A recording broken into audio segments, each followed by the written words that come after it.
Yes. So, a little bit out of breath. This is a bit of away from the green room. My name's Kim Shuck, and I'm just going to say that going forward, I probably need the Bay Area Book Festival to not make Native people introduce themselves. Because what you get when you tell me to introduce myself is me saying, I write some poetry and I make some art. And if you need to know more about that, feel free to Google me. We're here to talk about some events that have been taking place over the last few years that, for me, started at Loa Gardens. And I've reached the point in my literary career where people ask me to do things that I'm completely unqualified to do, out of some level of faith that my ability to write poetry qualifies me to do other things, which has some limited validity, but not excessive validity. So Loa Gardens asked me to suggest an Indigenous group that would want to do some plantings in some little aside gardens. And I spent 6 months trying to get a hold of this one Native group in the city, and the woman never got back in touch with me. But I happen to know that Loa Niumeitolu was a farmer and had been working with Te. And so I asked if she would be interested in doing this, and she said yes, and I made the introduction. And that is literally the entirety of my involvement in this, and I get a little too much credit for it. But what, and then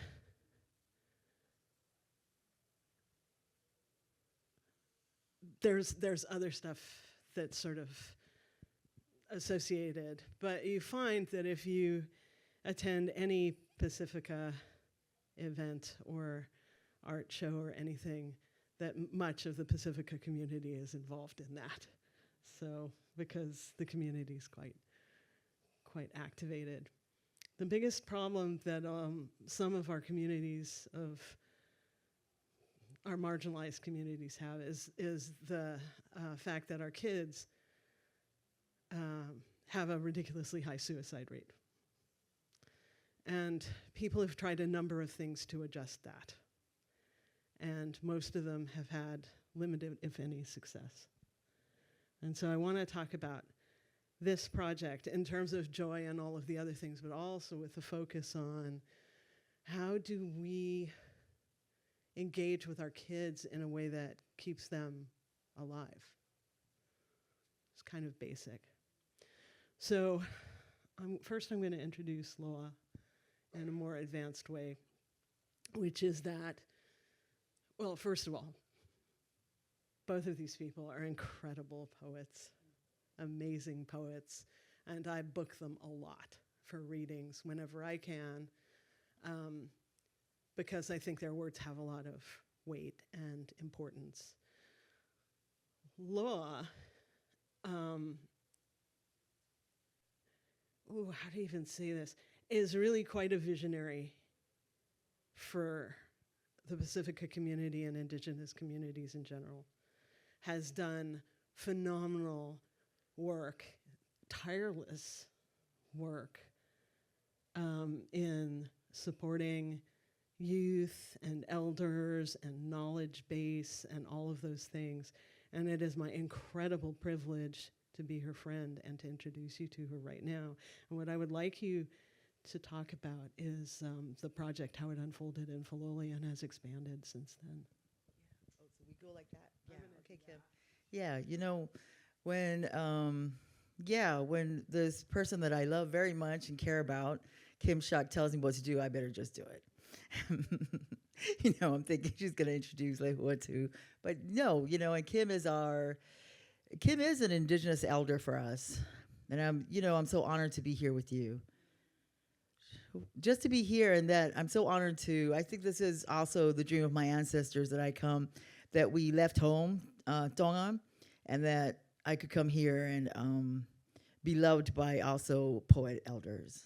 So I thank you so much, Auntie. And we're not so far from age, but but I just want to say that Kim, a lot of you don't know that Kim Shuck is also Cherokee, and she's an Indigenous leader here with the poetry and just the San Francisco community and the Bay Area community with the arts, which is something I know that's why we're all here. This is so important to us, and we are so proud to be here with our Cherokee Indigenous poet elder, to be here under her tutelage. I mean, that's just so amazing. I will speak for Lehua and say that we're really comfortable. Like, now we know we're all right. So so thank you so much for bringing us to the space and being here with us. So yeah, I'll get to your request right now, right away. So we have a slideshow right here. And Lehua, can you do me a favor? Gary, how many minutes do we have? Lehua, can you just tell me 7 minutes? Yeah, yeah. I'll tell you 7 minutes. Okay, Gary, you're gonna do it. Okay. Okay. Well, first of all, I do, we are Indigenous people from the Pacific, and here's just a map of where we're from. And there's we're from the southern region of the Pacific Ocean. We're here on this region of the Pacific Ocean, the northern western region, and we're from a region in the southern Pacific Ocean. The people from Hawaii, Tonga, Samoa, those parts, they call it Moana Nui. They call it Moana Nui because the Moana is a deep blue ocean, and then Nui means all of it.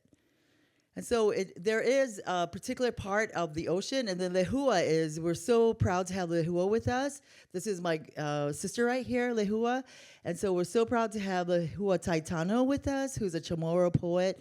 And then they will also talk about the part that they're from. This map particularly has the countries in its native language. So I'm from this place called Tonga, and that's just a navigational direction. It means south. And so because we're navigators, y'all know that. And so Lehua is up here in Guahan. There you go. You see Guam up there, more northern than we're from. So it's this whole area that goes down to Rapa Nui, Easter Island, goes down to Aotearoa, Australia, New Zealand, and then goes up to the very Belau down there to the left. This is a region that has intermarried, traveled, traded, cared deeply for each other for time immemorial. And that's what that's as where I come from, we call Moana Nui Kiva. And that's also why we're not Asians, because in the U.S. they put us together under Asian Pacific Islander or Asian American Pacific Islander. So that's to tell you we're not Asians, and we're not trying to be cool or something because we want our own thing. No, it's not. It's not. It's because we were taught by our ancestors that this is where we're from. And so, like a lot of things Indigenous people have to do is to fight the U.S. government. So we do that, So, okay, come on, Loa. You can't spend a lot of time on that. I guess no, I think you probably can't. So yeah, I'm so sorry that Kim and I also didn't, we always have to as Indigenous people, but then you all should too, those who may not be Indigenous to this, who are not Indigenous people, when we begin, we always thank the Indigenous people of this land. So we have to thank the Lishan Aloni as the Indigenous people of this land. And we of course thank Karina Gould. There happens to be a picture right there. There's Karina Gould in the middle, and she's holding our ngatu, our tapa cloth, but it's cloth that also is made where Lehua's people are from, and they call it a different name. So it's just, I'm going to use the Tongan words because that's how I grew up and that's the language I spoke and speak. I don't speak it so much anymore, but Lord, don't worry about it. Just go on. So yeah, to talk about planting Oceania, exactly what Kim said. You know, everyone, relationships, they always begin somewhere. And they're really important. And I think we heard, and Fui was, my sister Fui Loa Niumeitolu is also my, what is it, Kim? What do we call, it's also my partner in crime, many times in the work we do. So she's a big part of my work, and she's also my mentor, and she's also my mentee, and you know, things like that. But she really is my biological sister. And so she was invited by some Native people, some Pomo, to go to the Segorite action that was happening in Segorite back in 2011 in Vallejo. And that's why Segorite Land Trust has that name, Segorite Land Trust. But it's named after the sacred site in Vallejo that still stands and is still honored. And so we didn't know who the indigenous people of this land exactly were at that time. This is 2011. But then I also heard it on KPFA, on the programming on KPFA, that there was a call. California Indians were calling everybody to come and help them to save their sacred site, Segorite, in Vallejo, because it was being turned into a recreational park. And we all went, and this is how we have this relationship. And I feel that it's really important to talk about this relationship because we're indigenous people from Oceania. So it's because of this relationship, it opened so many things to us. We didn't know there was a leadership on this land. We felt it. We always felt it. Being indigenous people, we knew it, but we did not know who it was. And so we feel that planting Oceania, Kim calling me, for instance, Kim's own life and all the work she's done with her ancestors, and with me and Fui doing our work, and then Karina Gould as the leader of the tribal chair of Huchun, where we live, of the Lishan tribe. And as you know, there are people up there like Janella LaRose, that's her co-director of Segorite Land Trust. But it's all of this time that we're all growing together. So that's just a point I want to say to you. So as an indigenous person, coming from the southern part of the Pacific, our self-determination, our healing, and our transformations as people, as living as immigrants and settlers on this land, it's totally interdependent. It's totally interdependent, and it works together with the success, the healing, and the growth of the indigenous people, the Lishan. And so those folks who are local to this area may see that the Lishan are growing in a good way. And there's also, lately there's a big backlash campaign against them because of the good work that they're doing. But so that's exactly how Planting Oceania came, because we learned these things. We learned that it's very important for us to begin to organize. My sister and I have been organizing Pacific Islander communities for a long time, but well, different things happen. And going to this land, it was a land where we had tents. There was a fire that went on for 109 days. We started remembering things, and things started happening like this. Okay, and then now Gary can ask you for 5 more minutes. Okay, and I promise, Lehua and Kim, I'll be off. And then this came, you guys. So when we were at Segorite in the action in Segorite, we got these texts, and these texts said we need to go and welcome these voyagers. We're like, voyagers? Like, what? And they're like, yeah, you guys need to go down to Treasure Island, and there's going to be a whole bunch of voyagers. They're coming there. And so, organize a community, and you go over there, and they're coming. And we're like, we heard about that. We're like a proud voyaging people, but with colonization, our voyaging had been prohibited. we haven't voyaged in many generations. And of course, the hokulea have, that's what's so significant about the Hawaiian hokulea canoe, that they did their first voyage in 1976 to go to their homeland of Tahiti. But then we're like, we're just living in the bay, we're just having a job. And then they called us, and then we would drive down, and we're all like, whatever. We would drive down, and then they would say, wait, go back home because the winds are not working. So, go back home and come back, and we're like, wind isn't working. What are you talking about, right? Then we learn later it's because this is in a traditional way of sailing, so you need winds for the sails. So we go back, and then finally, after 2 weeks, everyone, 2 weeks, they are like, yes, we think if you go there and wait for about 6 hours, they might or might not come.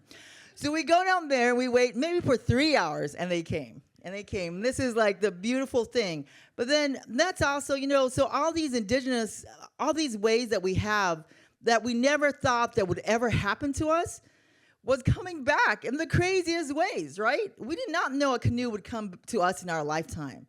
And these were Pacific Islanders who crewed these canoes. There were people who were from the islands, and they lived in ways that they knew about the waters. And so this was nuts to us, but yet we learned so much from this. Because just my own personal experience, when my in Tonga, we are one generation out of the land, my dad and my mom, because things had changed, right? The colonization had them want to have degrees and go into buildings and work in buildings. So we were separated from the land. So, we no longer were part of the land. But there was, there's something that, although you're separated from something, especially the land, and for us Pacific Islanders, the land is also our ocean. Our moana is also our land, too. When you're separated from that, that's something that can never be taken away from you, though. You could show up and you could be hanging out at Shattuck, drinking boba and stuff, but still you have a self, that you belong to the ocean, And it just looks so crazy, like you're never gonna go home, and then something happens, like Karina calls, and Wounded Knee, the late Wounded Knee, our uncle, our Miwok uncle, called for us to meet together, and then these canoes came. They taught us, wow, we do belong to a place. And then, and anyways, these are just photos of, there are issues. West Papua is a place that is colonized by Indonesia that has this genocide happening right now too, and has been going on for years. And we also do stand with our indigenous relatives around the world, including Palestine. And we work very hard. We have to work with a lot of Christian churches because to work with young people, to come back to the land. And but what does it mean to come back to the land? And that's what I'm going to end up with. I'm so sorry. This is an old presentation. Well, not so old. It was from January at the CAF Farm Conference.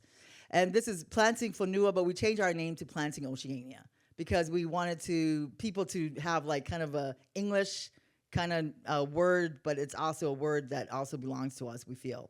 And this is just, I show this because this is also the way that we get our crops. Like our first taro crops we got from Mark Kamakea.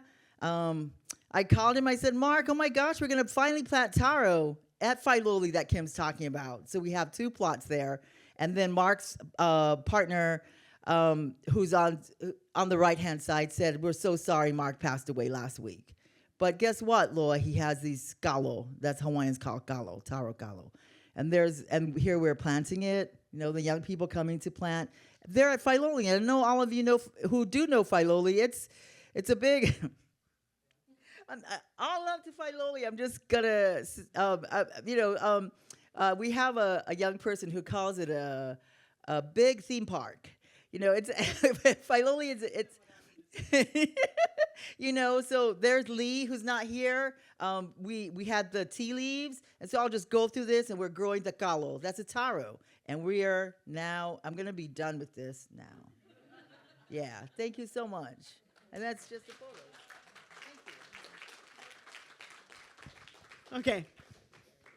You invite people who can tell a good story, and they will tell the story they tell. That's what happens. I always say about poetry readings and poetry events that it's not, you know that the forest's not healthy unless there are trees at all levels, right?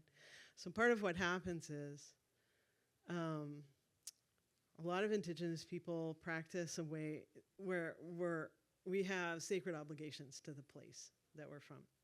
My people got forced marched to Oklahoma in the early 1800s, and you think that it's broken your ties. I thought that. It sounds like you thought being in the city did that. And it's really alienating. And then I was asked to come back to North Carolina to do a poetry reading because a different Native American poet named Kim couldn't make it to the event. And I think that was the only, because we have nothing in common, she and I, apart from that. And and being within I think she may be older than I am. I'm being polite. I know she's older than I am. So I went back and I realized that I had stories about specific places, like not tourist places, but specific places. So we have these stories, we grow up with these stories when we grow up away from our place. And we think that's not for us. And a lot of us think that we're less than our ancestors. And one of the strongest things that I keep telling young people in my community and in other Indigenous communities, we're not less than our ancestors. We're just in a different kind of place. And one of the things I love, one of my favorite emails I've gotten in the last month, has it been more than a month, was from you about the walk that you were doing. Oh. Yeah, because when they did the plantings in Filoli, there were people of different ages, a lot of different ages, a scope, okay? And at the end of it, there was a harvest, and people made food, and stories were told about the food and the making of food, right? And so it's reminding the kids who they are, who they get to be, as well as who they are in a city, because we're all of those things, yes, and not limited, right? So I get this email from Lehua Taitano about a walk that they're taking as a community, and I couldn't go, which really made me unhappy, but I know that there will be more of them. I kind of want to do a better job of introducing this person. Another great email I got was, I have an art opening happening. Can you come to the art opening? Yes. Lehua is doing work that explores identity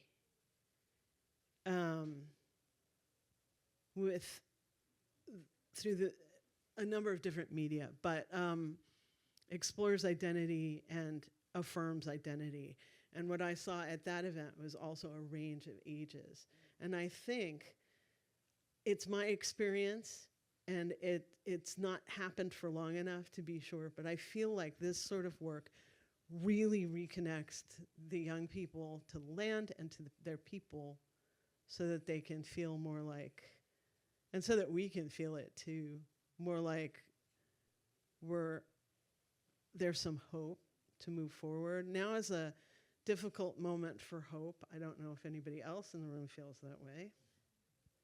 But I'm finding it very triggering to listen to the news and watch the news or do anything like that. And I think these things are enormously helpful. So I'm going to hand you the microphone now.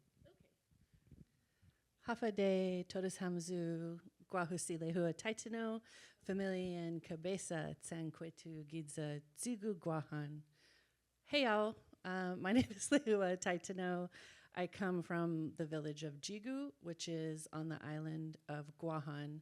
You probably know it as Guam. Guam is an Americanized name for the island, and considering that we are still an extant colonial entity of the United States, I would prefer that you all call it by its indigenous name, which is Guahan.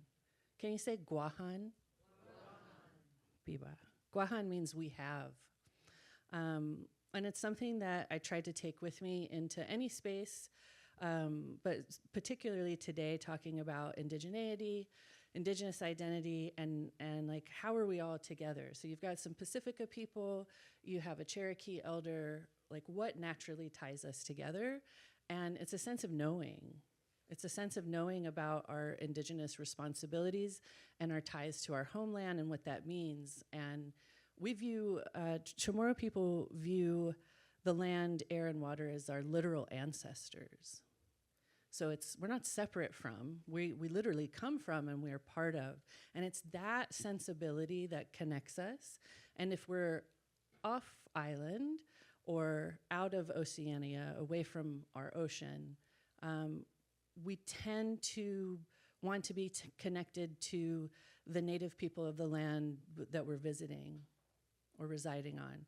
So in that vein, I am going to read an intro to one of the poems in my second book. The book is called Inside Me an Island, and it's kind of a whole history. I hope this introduction will give you some ideas about what it is to be an Indigenous person who's not able to be in their homelands. And there's many reasons for that, but colonization and extreme militarization are at the heart, right? So it's not my choice necessarily to not be on my islands.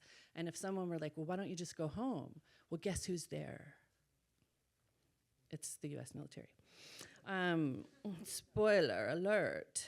Yeah, so many of my own family lands are being occupied by the US military. Some of them are unfortunately being used as a live firing range where millions of tons of ammunition are being dumped on our ancestral lands, water is being poisoned, right? Unfortunately, that's the same old story, right? Same old story about colonialism around the world. It's another thing that ties us together is that knowing of what it means to have to be resilient. I'm glad I'm resilient. I'm glad all my people are resilient. I would like for us to not have to be so resilient. This is a long poem called Sonoma, and the brief background, I'm not going to read the long poem, I'm reading the intro to it, but a brief background is that I moved from Guahan to Western North Carolina, Cherokee Nation, in Appalachia when I was about 5 years old. And I was also kept from the Indigenous knowledge of that region. And it's something that I am dutifully learning and being responsible to when I, quote, go back home, which I did this last week for my nephew's wedding. And I said some prayers for you and your people. And I'll tell you about it later. But you were with me. So having lived in mostly rural places on Turtle Island, and then coming to Ohlone territory, and I now live in San Francisco, but I had moved to Pomo Miwok territory in Sonoma County, and I was really trying to express, like, how does it feel to be a Native person on other Native people's lands? And this was my first experience with the lake called Lake Sonoma. The first part of this is an epigraph, and I will read it. Cultural resource studies in the Lake Sonoma area began in 1964 when Aidan Treganza, an archaeologist from San Francisco State College, and his small crew surveyed the area for prehistoric sites. Although several sites were found during their brief reconnaissance, none was judged, quote, important enough to warrant excavation. Construction began on the Warm Springs Dam in 1967. And that's from the book Before Warm Springs Dam, A History of the Lake Sonoma Area. I stuffed a sack with 2 days' worth of warmth, food, and light, and slid a slender boat onto the waters of Lake Sonoma almost immediately upon arriving at my new home in Northern California. I was alone, familiar with no one or nothing, not yet comfortable with the word Californian. I'd just driven 3,000 miles in a zagging path across springtime America.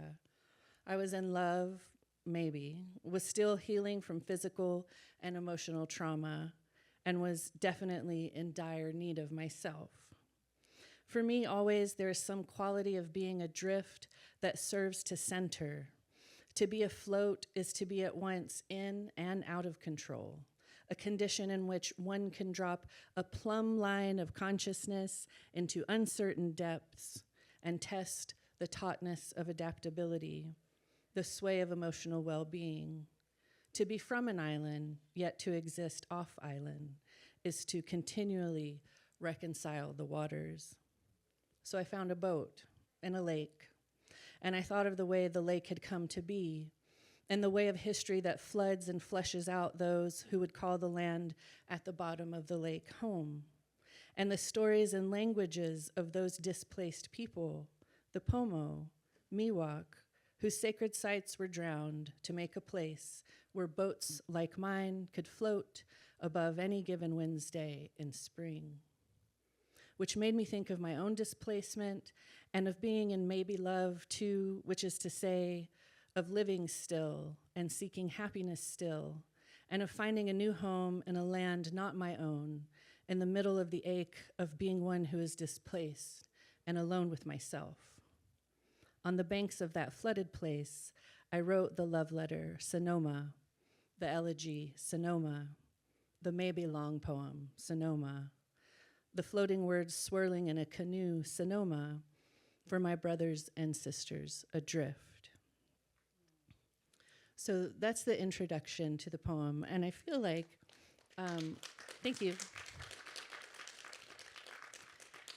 I feel like we don't have a lot of time left, so I want to give Kim the opportunity to speak some more, of course, and have you folks ask questions. Consider it a teaser. You can buy the book and read the rest of the poem. But to end my part, I do want to say that I'm so grateful to both of you, Kim and Loa, for taking me into your circle of acuity, because I feel very at home here and I feel seen, and that is a big, big fucking deal in a city. I have a question about your walks, but so the punchline for the whole thing, this program was called Bringing the Youth Back to the Land. But you all have youth in you. We all need to understand the places that we live in. And it requires that you spend time with it. How many of you grew up with the song Home on the Range? When you hear the word antelope, are you picturing a pronghorn or are you picturing a kudu? Right?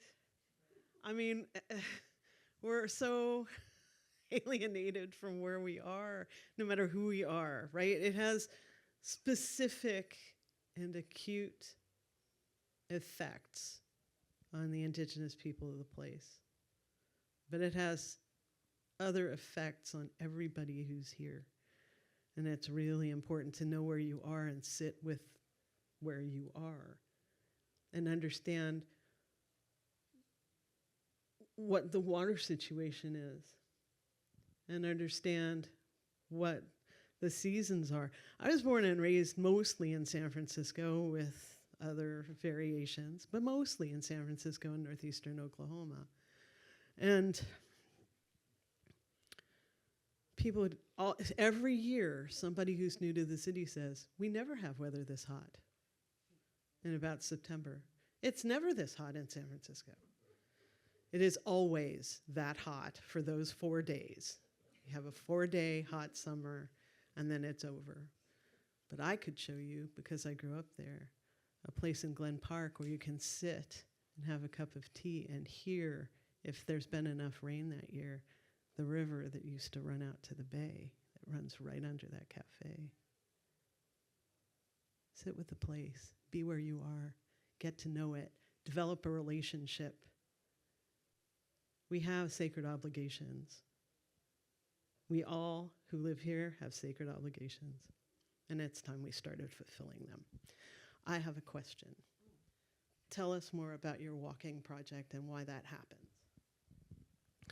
Okay, so Kim is talking about a project I started recently called Pacifica Moves, and it's basically an open, I'm the project, okay, so it's an open invitation to Pacifica people, which by proxy means also any Indigenous people who want to join us.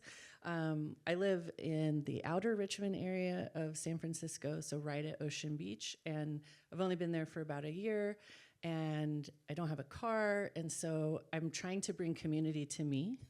I'm happy to cross the bay anytime to meet these folks, but it's basically a monthly meetup where folks can come and we go for a walk. I mean, it's really that simple. It's focused on joy and joyful movement. So we go for a walk. After the walk, we have a picnic somewhere and play group games. And the first meetings of this group have been so wonderful because people bring their families. And so I'm getting to see, Pacific Islander kids who wouldn't necessarily be interacting with each other, playing together and sharing our culture with each other, not based around, anything super serious, just like we played kickball the first time. But I spent a long time being isolated from my communities and kind of feeling sorry for myself for that and feeling like a victim. And then when I decided that, I had to reevaluate, and I said, you can't just pine for community to come to you. You have to create it.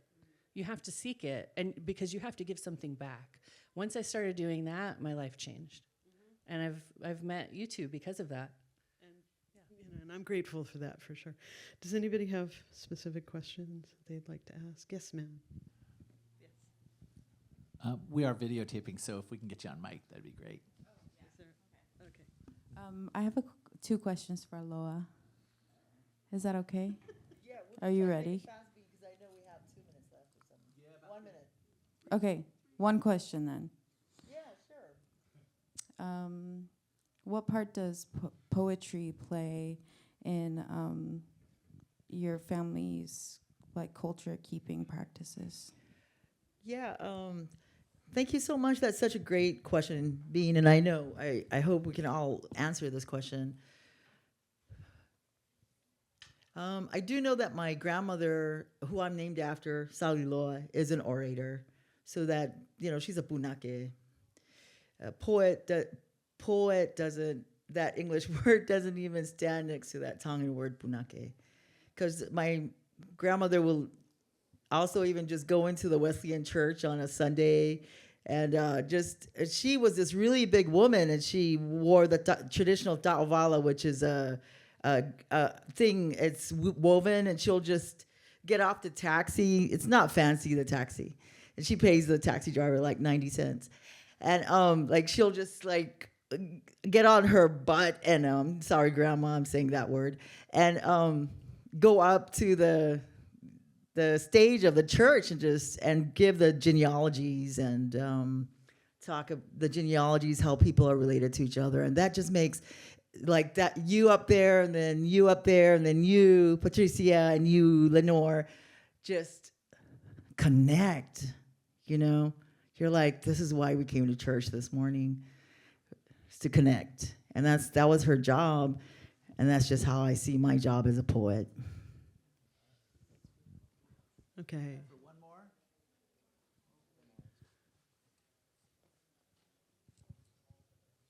Thank you. Apushu, Diname Magana Doug. Hello, all my relatives. Chris Kosh and Nikki Shin. My name is, you can call me Chris. I just want to express solidarity from the Rocky Mountains in everything that you're doing. Your map of your intertribal relationships on the water could be, laid over the top of our intertribal relationships with the Northern Plains. How we interacted as people, and the colonizer wants to make it sound like we were mortal enemies all the time, and sometimes we did unkind things to each other, but our cultures exist because of the trade and the interaction and the sharing that we did for thousands of years. And I am a citizen of the Little Shell Chippewa. We were Anishinaabe people. The United States recognizes 574 indigenous tribes as being sovereign nations. We happen to be number 574. So we were landless for 150 plus years, and that question I always like to raise with people is, what kind of society do we live in when any indigenous people from a land can ever be considered landless in the first place? And I just took a lot from everything you said, Kim, especially about recognizing our inner youth as adults and even as elders, because so often we point fingers at young people for not showing up for events. And it's like we have to do it as elders and adults, recognizing who we are as young people when it comes to our connection to the land. And until we start showing up, we can't expect the people who are 10, 15, 20, and 30 to show up. So the point you made there, I've never heard elucidated quite as clearly as you did, and I thank you, because I'm going to use the hell out of that. Please do. I give it to you freely. Wado for being here. Yeah, I'm also the poet laureate of the state of Montana. Well, let's talk. Let's talk. Let's talk. So I wanted to do one more thing, not to embarrass my relatives, but just to say, how many Indigenous people are in this room? Make some noise. Make some noise. Tara, make some noise. We've got most of the rest of the panels in here already. We're sort of all hanging out. I really appreciate everybody for coming. I think we're out of time at this point. Thank you for being here. Thank you for your patience with me at the outset. I am almost always early for things, so that was a little embarrassing, but it's also true, you know. We live on Indian time sometimes. So thank you, Loa. Thank you, Lehua. And thank you all for being here, because there's no point in talking if there's nobody listening.